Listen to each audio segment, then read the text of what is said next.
ilapho ke umalume aqala khona ukungihlukumeza ngokocansi kunginyukubeza. Lokho waze wangisabisa ekuthenini ngingasho.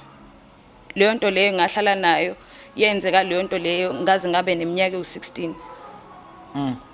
Eminyakeni yami u16 ilapho engakhulelwa khona ingane yakhe umalume. Ekhuleleni kami umalume wangiforce ukuthi ngisikhiphe isisu. Kuthi ngikhiphe ingane yakhe ngoba nina beyikhashana enkulu kamenze ephuzi umlasa ngameva enhla nasezansi ubingelelo igama lami ke ngu-MC Kwajo ngumfokazungu phansi kwanongoma osuthu ehlala Nkosi lapho engizala khona ngingumzukulwana kavungamisa uvalavala akuvala sekuvala ngamakhanda amadoda tinsiba temakhwalakhwala tetingagqiwa umuntu cobo chumfala kahla lalela ke Inyoni TV uhlelo kwenzakalani namhlanje sibhalelwe insizwa uNkosi umfoka ngubuyelanga ufisa sihambe naye aye kuMangcobo okuwumuntu wakhe unembuzo nempendulo afisa ukuthi ke akuthole kuyena thina njengeNyoni TV okwethu ikwenzakalani ukuthi sihambe nawe sikhombise ukuthi kwenzakalani asambe sikuthathe sikubeke. Ayi siyabonga sisi Mangcobo siyabonga kakhulu dadewethu ngokuthi nje usuze wafika noma ke bekungelula isimo besinzima kakhulu but siyabonga ukuthi usihloniphe njengakwenzakalani njengeNyoni TV. Mfowethu Nkosi mfoka ngubuyelanga wena usibhalelile mfethu namhlanje wathi uyafisa ukuthi sihambe lolu la namhlanje so nangu sisekhona safisa mfethu usichazele uchazele nombukeli ukuthi ngempela kungani usilethe la kungani ubhalele ikwenzakalani. Bafo okungibhalise lencwadi kuukuthi ngihamba ngaba nenkinga noMangcobo. uMangcobo ube nezinto zokuthi uma sihlalele sobabili akafuni singene mhlambi ngasho nje mhlambi ekamerweni mhlambi kwindawo nje efihlakele. Ngalokho besijwayele ukuhlala ke endaweni ezinabantu egcwele abantu. Emveni kwalokho uMangcobo ngimbona ukuthi khona afisa ukusho kodwa manje akusho lokho.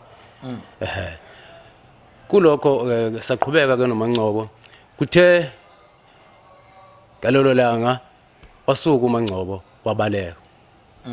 Ukubaleka kwakhe asala ngiyibuza ukuthi awu ingaba kwenze njani uMangcobo. Ubaleka indlelani mhlawumbe nihlala ndawonye bekukanjani? No ahlala indawonye besivakashile sikhiphile. Ngiyabona. Besikhiphile hlezi khona. Emvuna lokho uMangcobo wasuka wabaleka. Nje ukuthi mhlawumbe siyazixoxela nje wabaleka uMangcobo. Ngasala ngiyibuza awu Mangcobo kwenze njani? Kwenze njani ngimenzeni Mangcobo? Hayi uMangcobo usebalekile already. Benithandana kahle ukiti right. Yonke into bihamba kahle. Ekuhambeni kwakhe uMangcobo ngimfonela. Ngoba ngifuna ukuzwa ukuthi yini inkinga ngimenzeni. Mhlawumbe khona yini engibenzile kuyena ukumphatha kabi angazi. uMangcobo alibamba ucingo. Mhlawumbe nixabane ngayo. Akukho nogodwa esasaxabana ngawo na uMangcobo. Kwakumnandi nje. Kuphela nje kwasukela nje wasuka wabaleka. Ngamfonela uMangcobo kalibamba ucingo.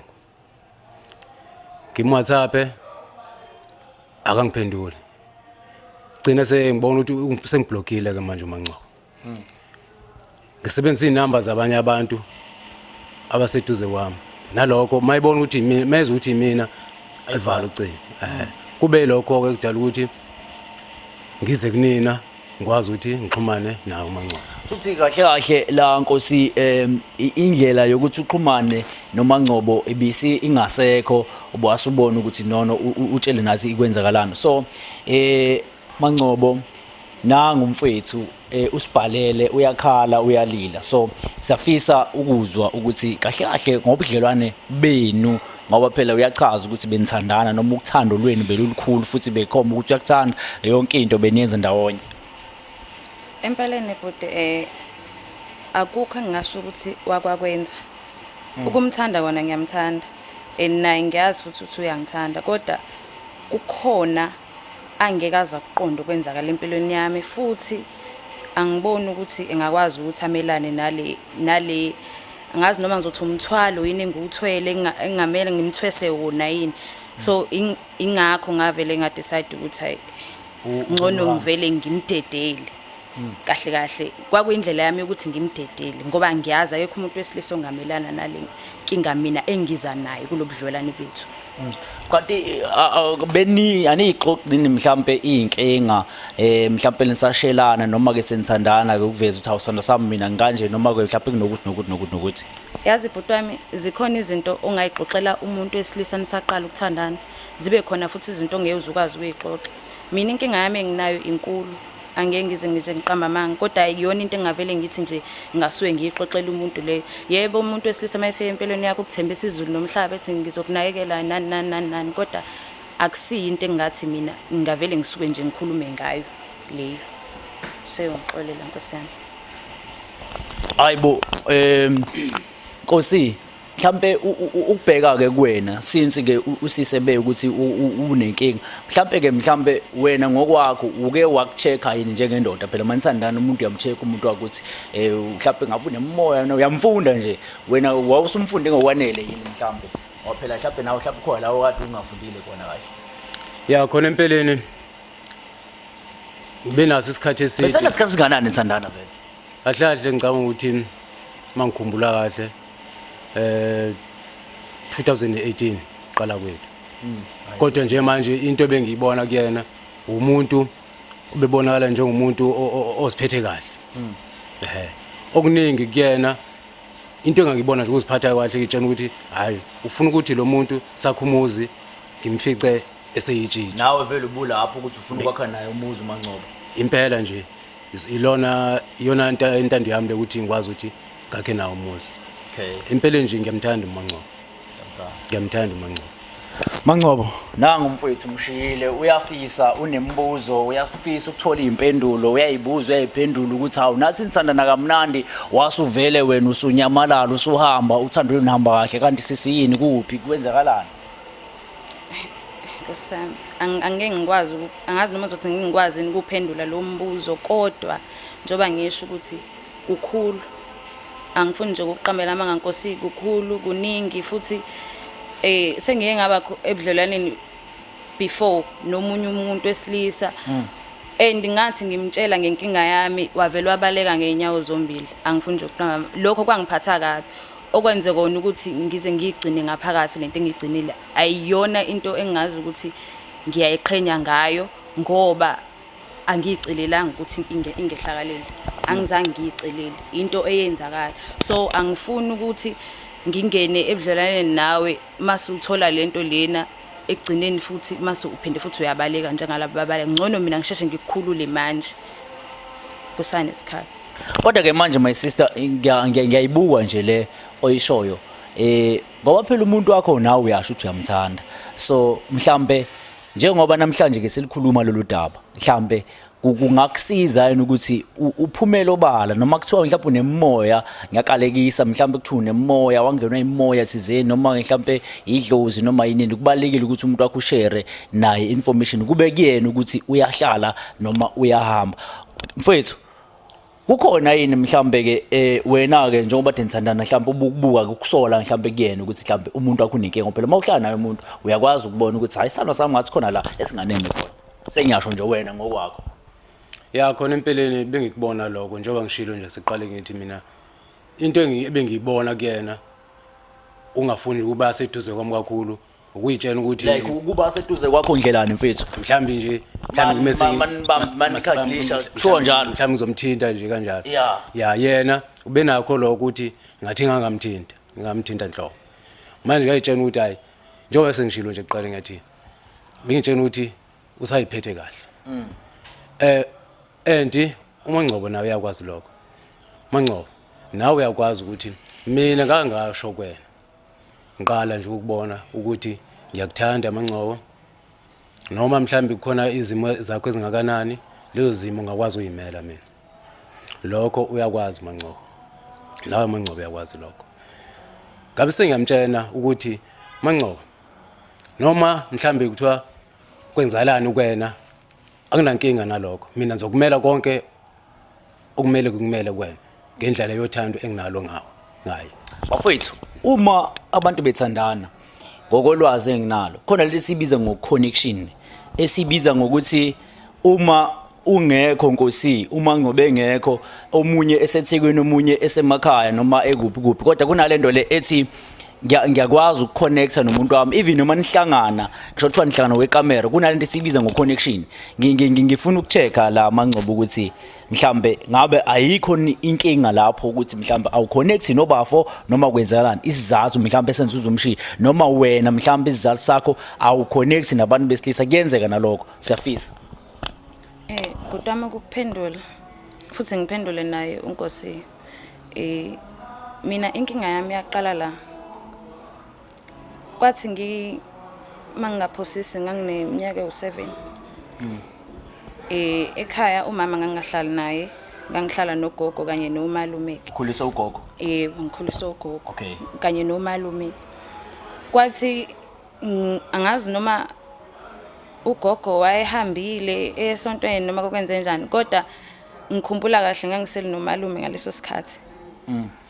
Ilapho ke umalume aqala khona ukungihlukumeza ngokocansi, kunginyukubeza. Lokho waze wangisabisa ekuthenini ngingasho. Leyo nto leyo ngahlala nayo yenzeka, leyo nto leyo ngaze ngabe neminyaka u16. Eminyakeni yami u16 ilapho engakhulelwa khona ingane yakho malume. Ekhuleleni kami umalume wangiforce ukuthi ngisikhiphe isisu.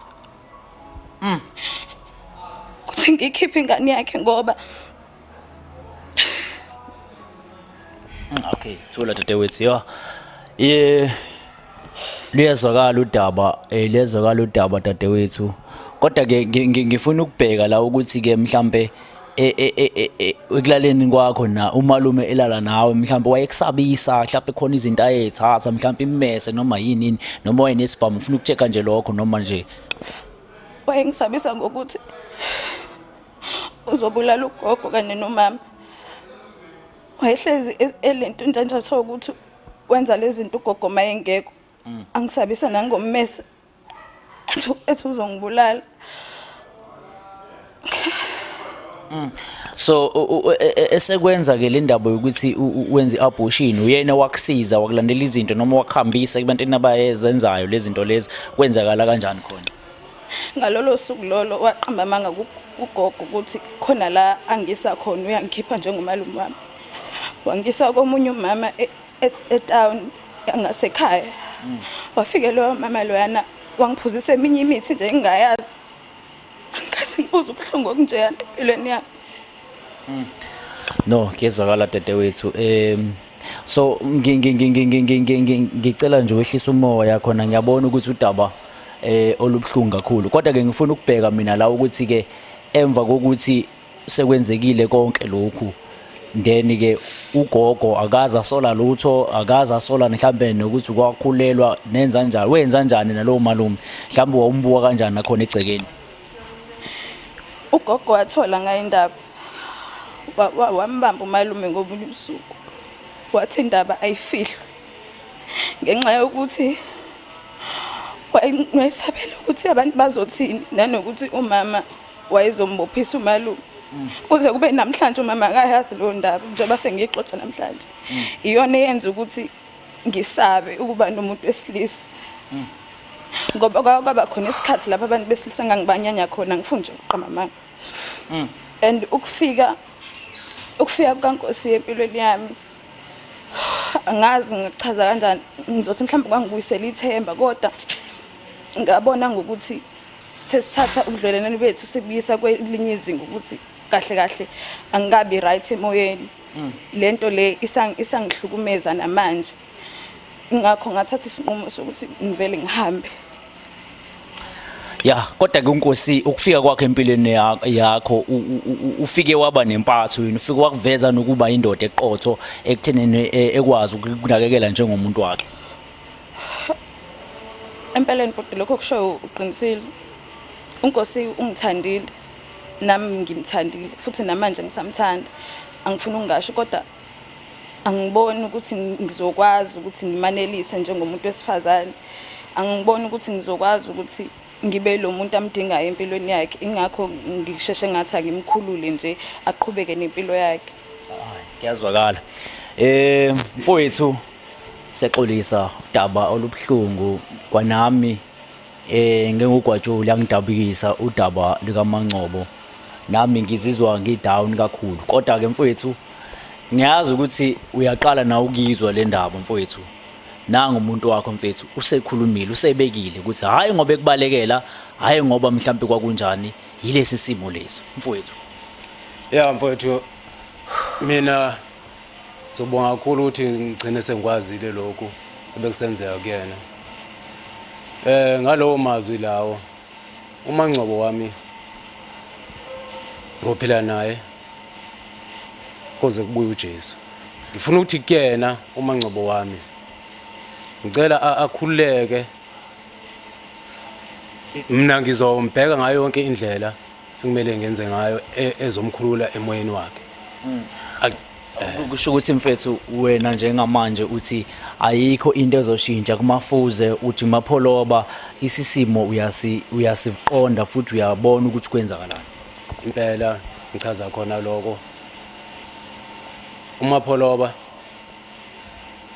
ufuna akhululeke ngempilo engimbhekele yona mina ukuthi njengamanje maNgcobo lokho engikutholayo namhlanje empeleni nami kuyangithusa kodwa indlela mina engifuna ukwenza ngayo ukuthi ukhululeke ungangisabi mina konke okukwena ungitshene ngikwazi sikwazi ukuqhubeka nempilo ngoba lokho mina mangikubona kuyasimisa empilweni yethu ikona into mfowethu engicabanga ukuthi ngifuna ukumdlulisela wona lo mazwi uMaNgcobo.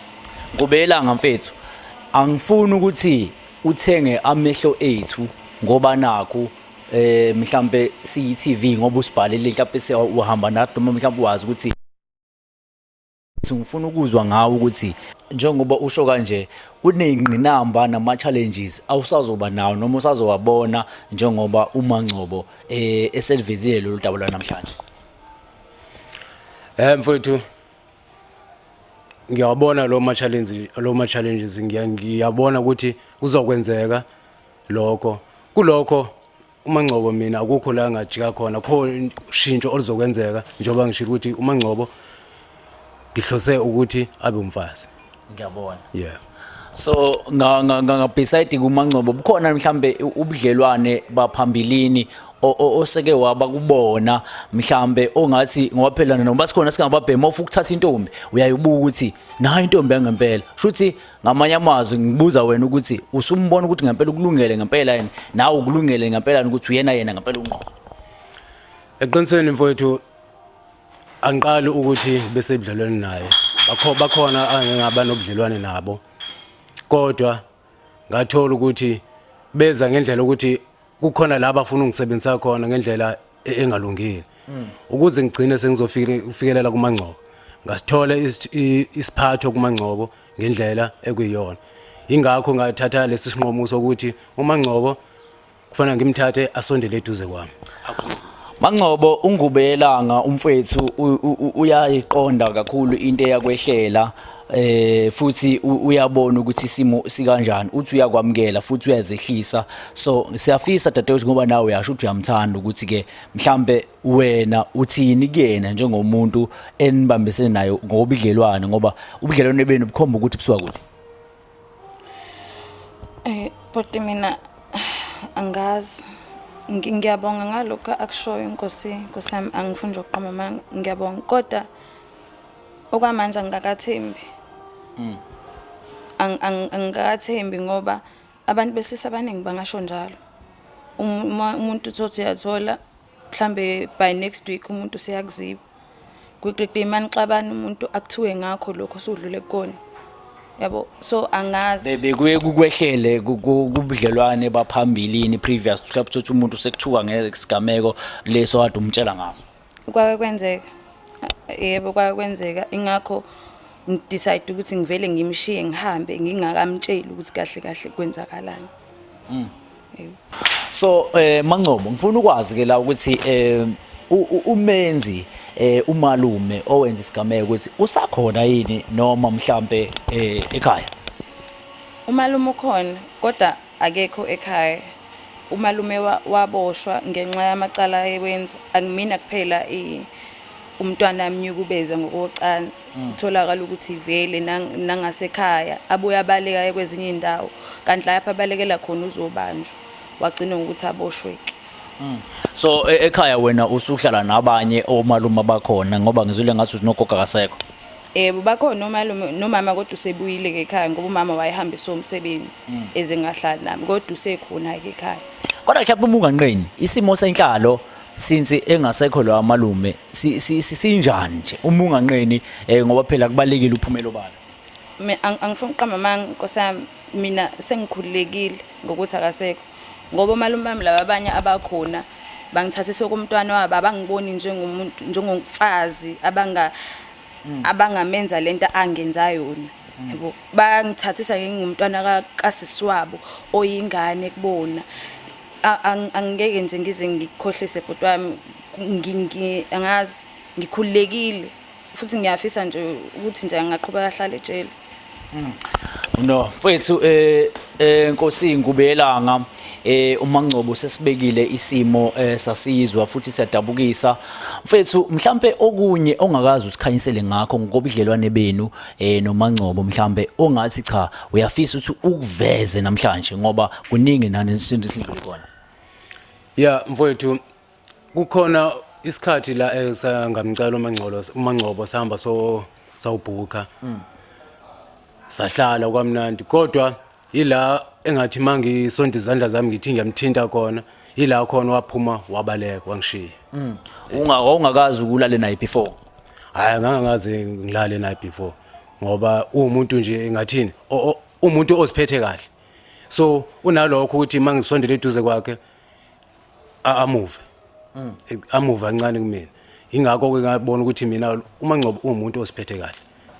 Isithelo sami ngiyakuthembisa namhlanje ukuthi ngendlela esaqala ngayo loluthando ngeze kushintshe lutho kulona. Mavuzi ngiyacela ukuthi ngoba phela indaba yenu isiya ngokulunga ngicela nje usukume mfethu umhakho umuntu wakho mfethu khombisa ukuthi uyamnika imfudumalo phela nihakane awuhakanani phela yawubo. Usuku la namhlanje lungimangazile nangendlela uNkosi ayamkele ngayo indaba yami nesimo sami. Ngithukile angifuni nje ukuqamba manga ngoba abantu abaningi bengavele bebaleke abantu besilisa abaningi kodwa ke engingakusho ukuthi angakamthembi yena noma ngimthanda kodwa angakathembi ukuthi usekwamukele ngokuphelele. Ngizobona ngokuhamba kwesikhathi ukuthi kwenzakalani ukuthi wenza kanjani ngizomnikeza ithuba lokugcina ukuthi angikhombise ukuthi ngithanda kangakanani nanokuthi isimo sami uyasamukela. Ngikubonile ukuthi uhlukile kwabanye abantu besilisa esengaba nabo before ngoba abanye bakhetha ukubaleka kodwa yena wangibekezelela since 2018 kuze kufike manje njengoba ku 2024 manje. Akaze angifakele ipressure, akaze angiphathe kabi noma akaze angichithele, ubehleze ngiphatha kahle. Nalokho ngiyakubonga kuyena futhi kuyakhombisa ukuthi uyimisele ngami, userious. Kodwa ke njengoba ngishilo nasekuqaleni ukuthi sizobona ngokuhamba kwesikhathi ukuthi wenze njani njengoba selitholile iqiniso ngesimo sami. Mbukeliwe kwenzakalani lolu daba ke lo namhlanje sihambile ke ayinoma ke bekudaba obulunzima kakhulu njengoba ke besibhalile lapha ke uNkosi umfoka Ngubelanga. So indaba la soqala nje masibheka ngomasihlaziya iqala lapha ya ekuthenini ke sibonile ukuthi uthando lwangempela nothando olumsulwa lusekhona emhlabeni. Asize mhlawumbe endaweni yokuqala eyenzakalile. Usibhalele umfowethu usamcinga usisi samthola, then makuhlolwa phansi makhulunywa indaba kuyavela ukuthi lolu uthando belukhona but ngenxa yenqinamba yokuthi usisi wehlelwa isehlo esithile sekuhamba kuba nalokho kuzenyeza nokugcine abe nakho lokuthi mhlawumbe na ubhuti uzodlala ngaye. Siyabuthola lapho ukuthi umfowethu masikhuluma nje ngomfowethu uNkosi uyakuveza ukuthi yena noma ngabe kuthiwa kwenzakaleni kusuke kuphi kwayapi kodwa yena umile ngokuthi umuntu wakhe uyamthanda, umthatha esesimeni esinjalo, umthatha ngisho kuthiwa mhlawumbe yini emehlele kodwa uthi umile ukuthi uzomthatha amenzeni umfazi. Ukhomba ukuthi ke mbukeli lapho ngasekhaya ngokusobala ukuthi uthando yinto esekhona, kusekhona abantu abanalo uthando lweqiniso abangegebhela ukuthi sifuna into ethile noma unjani noma kwenzakaleni noma wehlelwa yini. Size mhlambe kuyena ke usisi simthola kuumuntu ophansi nohloniphayo nombonayo ukuthi unesineke, uyazazi ufunani but ukuyithemba akasenakho, ngesibanga sokuthi njalo mayithola umuntu wesilisa uvela acabanga ukuthi mayemxoxela lolu daba olwamehlela lokuthi enukubeze umalume wakhe wonke umuntu uzomshiya, kanti akunjalo. Simthola ke la enepressure yokuthi manje uzuyayeka uyasuka uye kumuntu amthandayo ngenxa ukuthi uyasaba ukuthi uzomshiya noma okanye uzolohlekelwa uyena, kodwa ekugcineni siyathola ukuthi usisi noma eyithemba noma njalo engenalo ithemba kodwa usenalo uthando lukamfowethu, useshawa yili pressure ukuthi njengamanje akaze athole abantu abazomenzisa icounseling bemluleke mhlambe bekwazi ukuhlala naye bekhulume naye kunengqondo ikwazi ukuhlala iqonda ukuthi emhlabeni izinto zihamba kanjani. Kubeke udaba olulukhuni kakhulu kangawo ukuthi belumotional bokwazi ukuthi noma ulibuka uze ukuthi yazini ngisho inyembezi zingaqathaka noma nini uma ngabe uzwa isigameko esenzeka usisi semncane, kodwa sithola njengamanje seqinile eseyimbokodo esazi ukuthi njengamanje ufuna ini empilweni. So mhlambe sithi ukubuyela kancane ke ngakubudlelwane babo ekuthenini bahlalile ndawonye noma usisi ngeke sithi kwakuyimfihlo noma zimfihlo kodwa ukumfihlela kwakhe umfowethu lolu daba lolu mhlawumbe kuba wamtshela mhlawumbe ngabobaleka, mhlawumbe kuba wamtshela mhlawumbe ngendlela ethile, mhlawumbe kusizile ukuthi ebhalele iNyoni TV noma ikwenzakalani kube yithina esiza sizohlala phansi elichaza usisi udaba naye ithemba ene self confidence. Ngasho ke ngithi ke isifundo sanamhlanje noma okuthile ongathi wena mbukeli ubukile namhlanje ngalolu daba lolu udaba lokuthi uthando lwangempela noleqiniso lusekhona. Okunye noma ngabe kuthiwa kwenzakaleni empilweni yakho kumele wazi ukuthi isekhona i-second chance, kusekhona umuntu ongafike kuthande unjalo unaleyo nto onayo shakuthiwa isici esingakanani, usekhona umuntu ozofike ame nawe athi mina angiyindawo angigudluki ngifuna wena, angifuni omunye umuntu, angifuni umuntu opendwe ngethile noma onebalethile, ngifuna nje wena unjalo uze unjalo. So silifundile ke indaba la ukuthi no uthando lusekhona nosiqiniseko sokubekezelelana nokwazana nokujula kokuthi cha thina lento esifuna ukuthi yenzeke. Bese sibheka kakhulukazi indaba kaMalume noma ke isenzo sikaMalume sengamadoda yakuyona into esigqugquzelayo noma esiyenza ukuthi mhlambe sithathele phezulu ukuthi yenzeke kakhulukazi ke eNingizimu Afrika uma kusekhona amadoda anobulwane nomtswela boya obubi kangaka.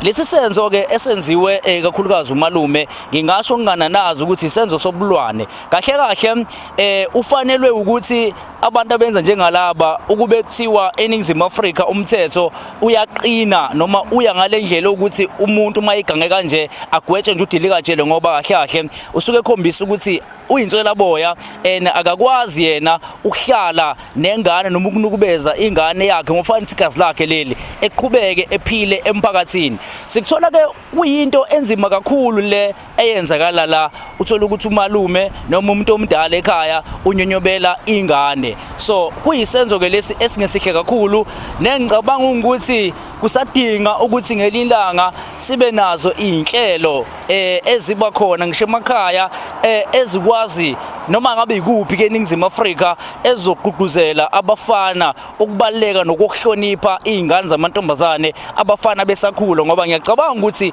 umuntu wesilisa owenze lokhu omunye usuke eshawa na umqondo omncane, ngizosho njalo sokumqondo omncane ngoba awukwazi ukunukubeza ingane eyikusasa lalelizwe laseNingizimu Afrika, ngoba la eNingizimu Afrika sidinga abaholi abaqotho, asidinga abaholi abazothi bangabe bekhula njengoba amantombazane sothi ukhula une-enga, zonke izinto azenzayo une-enga, so ayikho into ezolunga. So ngasho ke ngithi la eNingizimu Afrika noma la kwaZulu noma ikuphi ke la ubuka khona mbukeli, siyadinga amadoda aqotho. Ubuqotho bamadoda buyafuneka, njengoba ke sisho ukuthi ke umalume ubefanele ukuthi ke ngempela ethole isigwebo sikadilika jele. Uma kube kuthiwa isigwebo sentambo besekhona besimfanele, ngoba lento imbi kakhulu ukuhlukumeza abantu besifazane. Thina imbokodo kwaZulu sayivikela, senza sure ukuthi umuntu wesifazane uhlezi esendaweni efudumele nasendaweni eright kakhulu. So ke ngokuhlaziya kwami lolu daba mangilibuka kukhomba ukuthi ke usisi nomfowethu uthando lwabo luhle kakhulu, but luphazanyiswe isimo senhlalo back ekhaya. I-background kasisi isiphazamisa i-future yakhe, njengoba manje i-future lesikhuluma ngayo, lo muntu uyogana, lo muntu kumele akhe umuzi, lo muntu kumele aphathe izingane, zonke izinto kumele azenze izinto ezibaluleke kakhulu.